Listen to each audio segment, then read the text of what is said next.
지난해 12월 국민의힘 국회 재외동포위원장 김석기 의원이 미주 한인들의 투표를 독려하고 국민의힘 대통령 후보가 당선이 되면은 재외동포청 설립을 이룩하겠다는 약속을 확인하기 위해 2022년 다시 미국에 왔다. 미 주요 한인 사회와의 만남을 가지며 4월 18일 LA에 온 김석기 의원은 작년의 같은 장소에서 다시 한인들과 재회했다. 이날 재외동포청 설립과 관련된 윤석열 정부 재외동포정책 설명회는 윤석열 당선자의 미주 사회를 위한 인사말을 시작으로 해서 김석기 의원의 설명회로 이어졌다. 자랑스러운 재외동포 여러분 반갑습니다. 제20대 대통령 당선인 윤석열입니다. 이번 대통령 선거에 많은 관심을 가져주시고 코로나로 불편한 가운데서도 소중한 참정권을 행사해 주신 데 대해 진심으로 감사드립니다. 여러분의 성원에 보답하는 길은 나라의 번영을 위해 최선을 다하는 것이라고 생각합니다.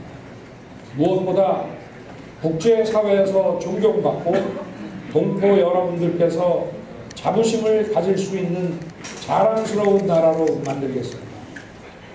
동포 여러분의 권익 향상을 위해 제도를 개선하고 모국과의 친밀감과 연대를 더욱 강화할 수 있도록 여러분의 활동을 적극 지원하겠습니다.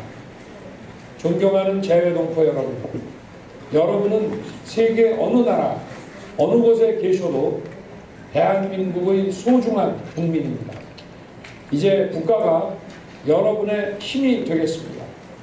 다시 한번 여러분의 성원에 깊이 감사드리며 한 분 한 분의 건강과 행복을 기원합니다.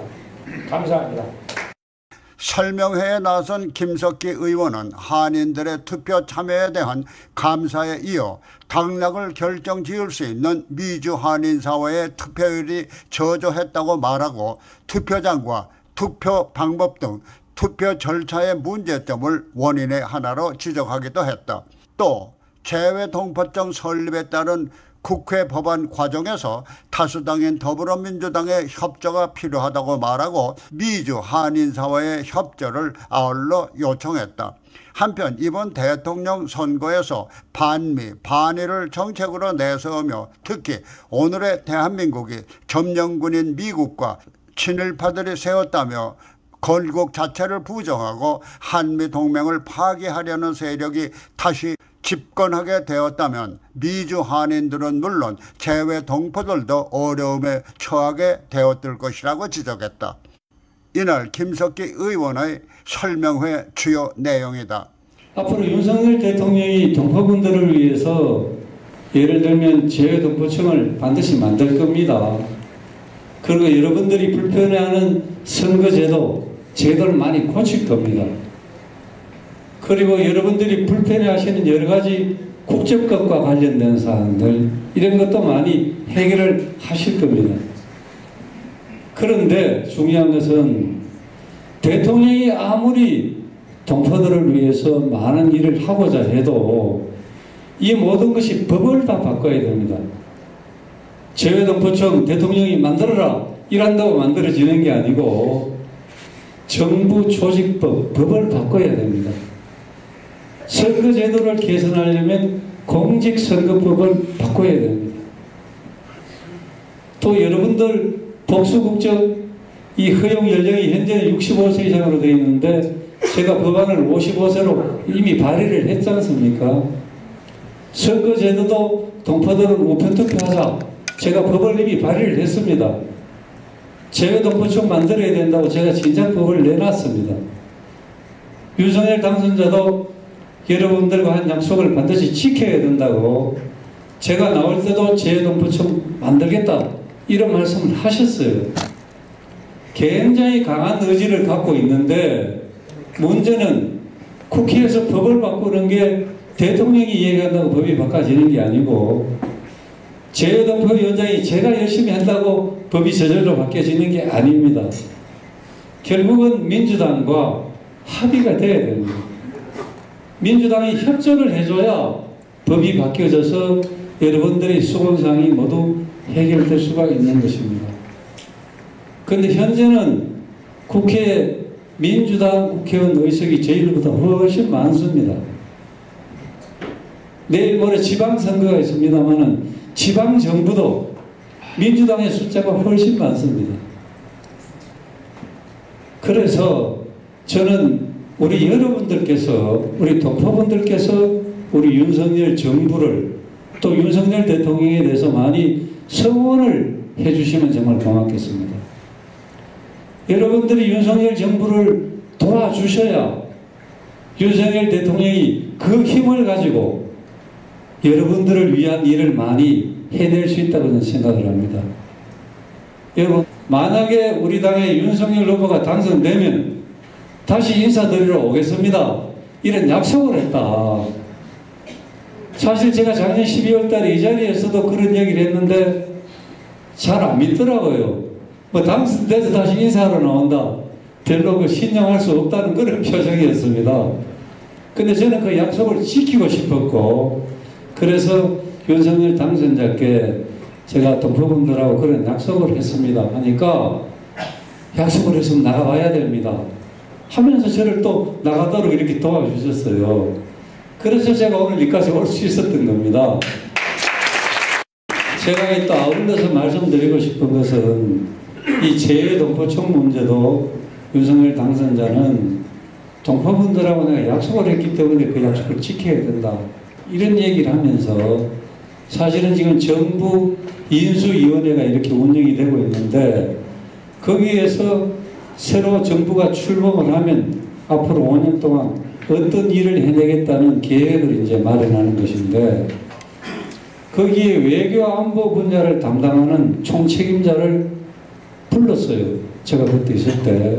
그래서 그분한테 재외동포청 반드시 만들어야 된다. 내가 동포들하고 약속을 했기 때문에 꼭 되돌아가십시오. 이렇게 얘기 직접 하더라고요. 제가 몇 가지 예를 들어서 말씀을 드렸는데 제가 생각할 때는 이 윤석열 당선자는 매우 정직한 사람이다. 저는 이렇게 느꼈습니다. 저하고 한 얘기는 전부 다 약속을 지켜야 된다, 약속을 지켜야 된다 하면서 본인이 실제 실천을 했습니다. 근데 제가 다른 사람들 얘기를 들어봐도 다른 사람들도 다 저하고 똑같은 얘기를 하더라고요. 윤석열은 약속하면 반드시 지킨다. 그 약속을 못 지키면 본인이 굉장히 부담스러워 한답니다. 그 약속을 하면 반드시 지켜야 된다. 여러분, 이게 정직한 건 아닙니까?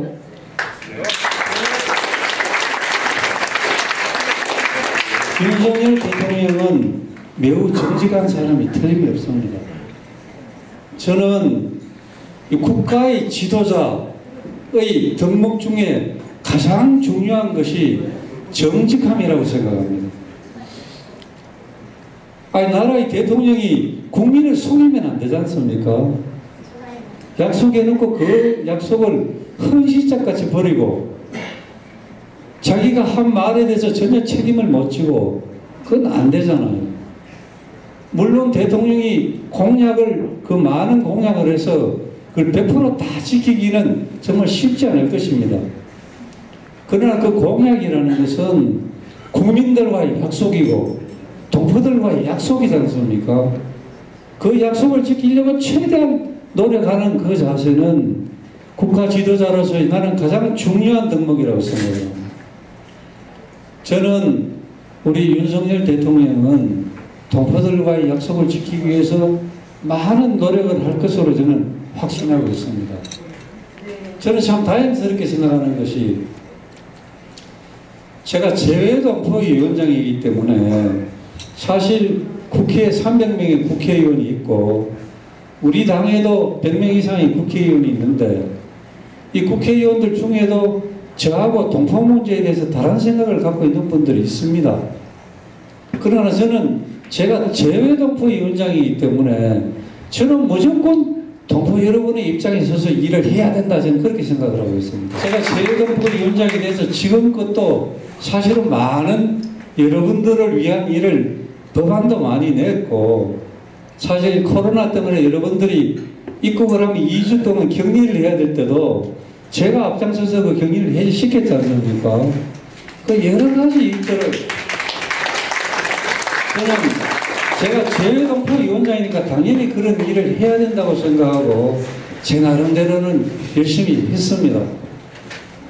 그러나 실제 일이라는 게 하다 보면 어려움이 참 많거든요. 마음대로 잘 안 됩니다. 그런데 저는 참 다행스럽게 생각하는 게 새로 대통령이 될 사람이 저보다 더 동포 문제에 대해서 관심이 많고 이해가 깊기 때문에 앞으로 제가 일을 하는데 많은 큰 힘이 될 수 있다. 저는 그 점을 굉장히 다행스럽게 생각을 합니다. 그래서 앞으로 여러분들께서 우리 윤석열 정부를 많이 좀 성원을 해주시기 바랍니다. 특히 지금 국회에서 우리 당 의석이 모자라잖아요. 아까 말씀드린 정부조직법을 고쳐야 되고 공직선거법을 고쳐야 되고 국제법을 고쳐야 되고 이런 국회 논의를 하면 각각의 상임위에서 국회의원 반 이상이 찬성을 해야 상임위원회를 통과하고 본회의에 올라가도 또 과반수 반 이상이 찬성을 해야 본회의를 통과해서 그 법이 성립이 돼서 여러분들을 위한 것이 실현이 되는데 상임위도 저희들이 민주당보다 작고 민주당이 다 반이 넘습니다. 국회 본회의 가도 민주당이 더 많습니다. 그렇기 때문에 민주당이 도와주지 않으면 협조를 안 해주면 아무것도 될 수가 없거든요. 그래서 여러분들께서 윤석열 정부, 윤석열 대통령에 대해서 정말 좀 많은 성원을 해주시면 감사하겠습니다. 그렇게 해주시겠죠?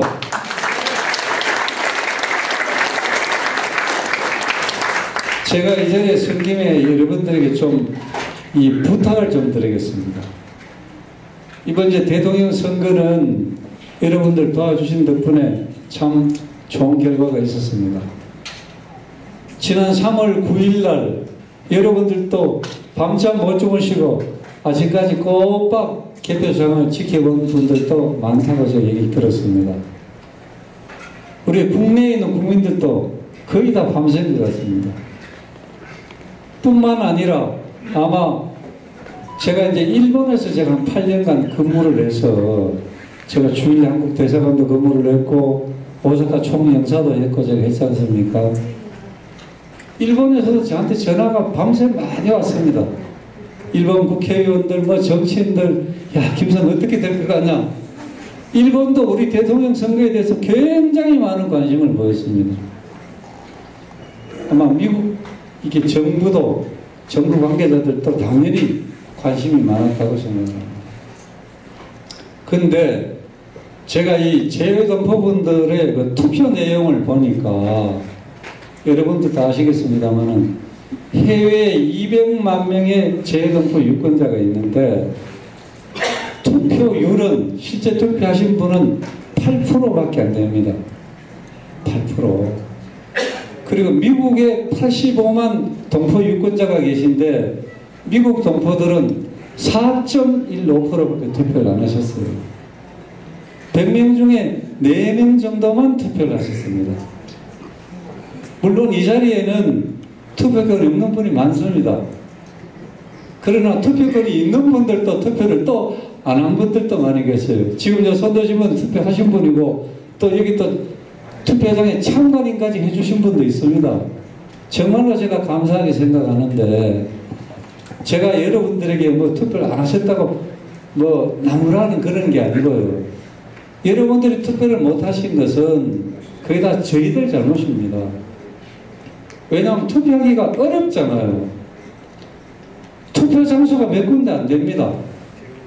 투표하러 가려면 너무 멉니다. 멀어서 투표하러 가기 어려워요. 그래서 제가 그걸 고치려고 선거법 개정안을 냈지 않습니까? 여기에는 이 LA 총영사관 지역에 한 20만 명 정도의 유권자가 있습니다.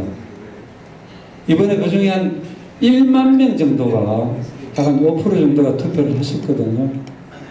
그런데 투표소가 LA 시내에 있고 오렌지 카운티에 있고 샌디에고에 하나 있고 아리조나주에 하나 있고 이거밖에 없어요.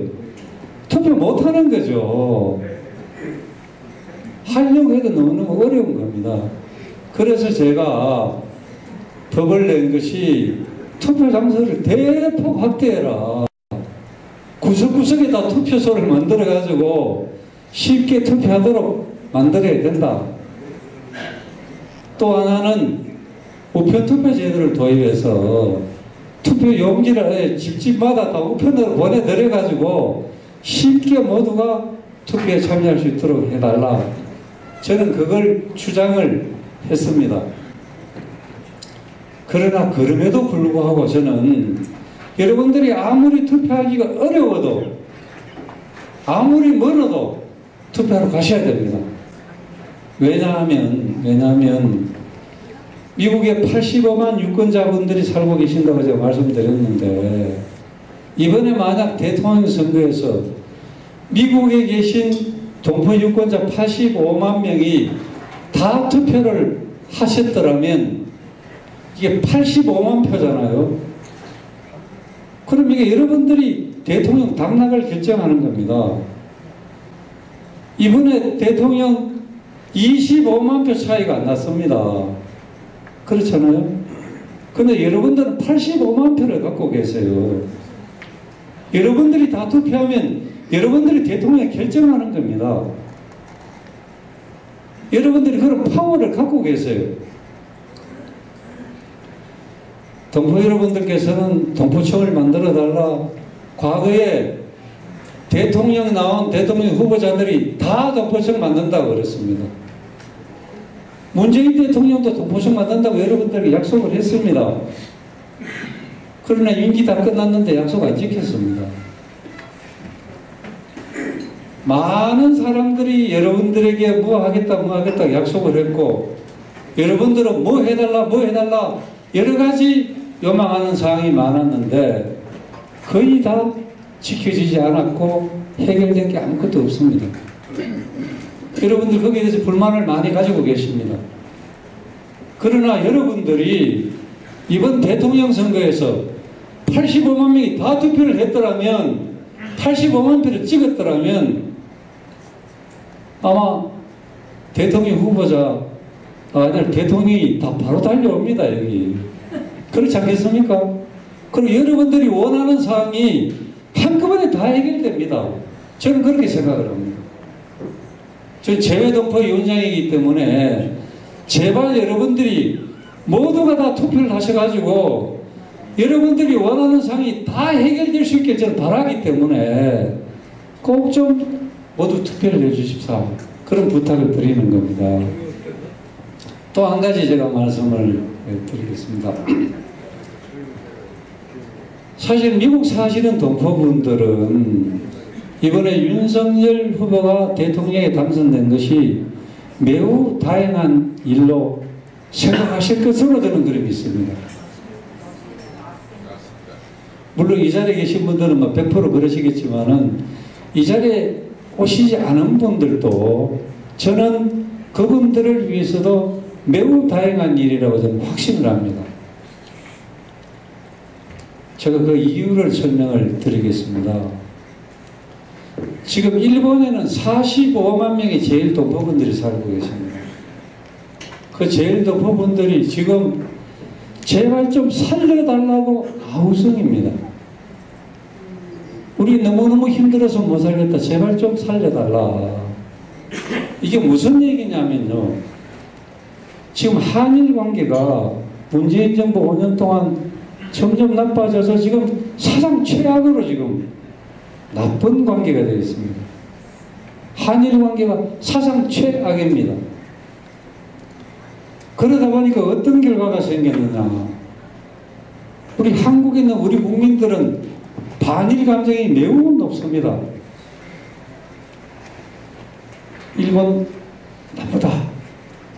근데 일본 국민들은 혐한 감정이 지금 매우 높아져 있습니다. 혐한이 뭡니까? 혐오스럽다는 것 아닙니까? 혐한 감정이 사상 최고로 높아져 있습니다. 그러다 보니까 일본 사람 중에 나쁜 사람들이 거기 사는 우리 제일 도포 보고 한국인은 너희들 나라 돌아가라. 한국 사람은 한국 돌아가라. 이렇게 하는 사람이 있다는 겁니다. 그런데 제일 도포들이 한국에 다시 쉽게 돌아올 수 있는 입장이 아닙니다. 미국 도포들이 한국에 쉽게 돌아와서 살 수 없듯이 제일 도포들이 돌아가라 그런다고 알았다 돌아가겠다 이렇게 할 수 없지 않습니까? 제일 도포들은 거기 살아야 됩니다. 살아야 되는데 분위기가 너희들 나라 돌아가라 이런 분위기에서 살려면 얼마나 마음이 불편하고 힘들겠습니까? 얼마나 고통스럽겠습니까? 지금 제일 도포들의 입장이 그렇습니다. 근데 만약에 한국과 미국과의 관계가 지금의 한일 관계같이 그렇게 나빠진다면 미국에 사는 동포들 마음 편히 못 삽니다. 여러분들도 고통스러울 겁니다. 그런데 지금 한국과 미국과의 관계 좋습니다. 그러나 한국과 미국과의 관계도 지금의 한일 관계같이 나빠질 수 있습니다. 여러분 그렇지 않습니까? 국가 간의 관계라는 것은 이 외교 관계는 자기 국익을 따져가지고 도움이 되면 가깝게 지내는 거고 도움이 되지 않으면 멀리 지내는 겁니다. 서로 싸우기도 하고 전쟁도 하지 않습니까? 지금까지 한미 관계는 좋았습니다. 여러분들 여기서 다 열심히 일하셨고 다 잘 살고 계시잖아요. 근데 제가 대통령 선거가 끝났는데 이런 얘기해서 대단히 미안합니다만 이번에 대통령 후보로 나온 분 중에서 본인이 직접 본인 입으로 과거에 우리나라가 일제에 식민지 지배를 받은 것은 미국 때문에 그렇다 이런 발언을 직접 했고 그리고 대한민국이 만들어진 것이 대한민국 정부는 미점령군과 친일 세력이 합작해서 만든 나라다. 이거 잘못됐다. 이런 얘기 직접 했지 않습니까? 여러분들도 다 매스컴을 통해 들었습니다. 그런 인식을 가진 그런 사상을 가진 사람이 만약 대통령이 당선됐다. 한미관계가 좋아지겠습니까? 저는 그걸 생각하면 아찔합니다. 정말. 실제 문재인 정부 5년 동안은 여러분들도 다 이렇게 미국 살면서 느끼잖아요. 한국과 미국 관계의 관계를 더 좋게 하려는 노력보다는 한일 관계를 더 좋게 하려는 노력보다는 중국 쪽에 더 기울어졌습니다. 그리고 북한 눈치를 본다고 쩔쩔쩔쩔 냈습니다. 미사일을 그냥 계속 쏘아대도 항의 한 번 못했고 우리 국민이 피살돼도 항의 못했습니다. 잘 아시잖아요. 그런 정권이 계속 연장이 돼서 또 미국 때문에 대한민국이 망했고 미점령군이 세운 나라고 이런 식으로 이야기하는 사람이 대통령이 되면 한미관계가 좋아질 수가 없습니다. 지금 미국과 중국이 첨예하게 대립이 되어 있는데 만약 중국 편에 섰다 그럼 한미관계는 최악으로 가는 거죠.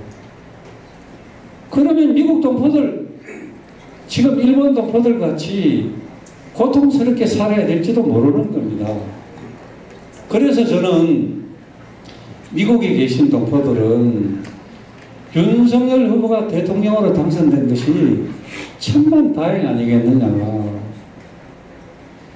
여러분들은 미국 땅에서 마음 편히 행복하게 잘 사는 게 목표입니다. 여기에 보수가 어디 있고 진보가 무슨 의미가 있습니까? 나는 보수니까 이렇고 나는 진보니까 이렇고 그게 무슨 의미가 있습니까? 여러분들은 미국 땅에서 행복하게 잘 사는 게 중요한 것입니다.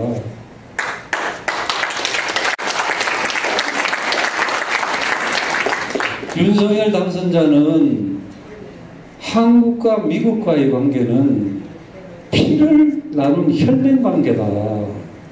그래서 한미 동맹은 더욱더 굳건하게 강화되어야 된다. 이런 얘기 계속 하지 않습니까? 우리나라 대통령이 그런 방향으로 가야 미국에 있는 동포들이 편하게 살 수 있는 겁니다. 그 반대로 가면 지금 제일 동포들 같이 불행하게 살아야 되는 겁니다. 그래서 정말 저는 우리 동포분들 입장에서는 윤석열이 당선된 것이 정말 다행스러운 것 아니냐. 제가 제외동포위원장에서 그렇게 생각을 하고요. 그래서 여러분들도 언론에 보셨습니다마는 이제 5월 10일 날 대통령이 취임을 하면 아마도 바이든 미국 대통령이 5월 21일경에 한국에 와서 서울에서 한미 정상회담을 하게 될 것 같다라고 우리가 알고 있지 않습니까? 그러면 윤석열 대통령이 취임하고 난 뒤에 딱 11일 만에, 열흘 만에 한미 정상회담이 그것도 워싱턴이 아닌 서울에서 이루어질 가능성이 있습니다. 우리 역사상 그런 일이 없었습니다. 한국 대통령이 취임하고 열흘 만에 미국 대통령하고 정상회담을 한 적도 없었고, 한미 정상회담을 처음 하는데 물론 30년 전에는 있었습니다만은 워싱턴이 아니고 서울에서 정상회담을 한 예는 극히 드문 겁니다. 그런데 이런 얘기가 실현 가능할 수 있는 것은 미국도 이제 새로운 윤석열 정부에 대해서 그만큼 믿음이 신뢰가 높다는 얘기 아니겠습니까? 그런 것이 바로 여러분들이 미국 땅에 사는데 도움이 되는 일이라고 저는 그렇게 생각을 하는 겁니다. 한편 이날 설명회에는 전례 없는 많은 한인들이 일찍부터 참여하며 성황을 이루어 정권 교체를 실감케 했다.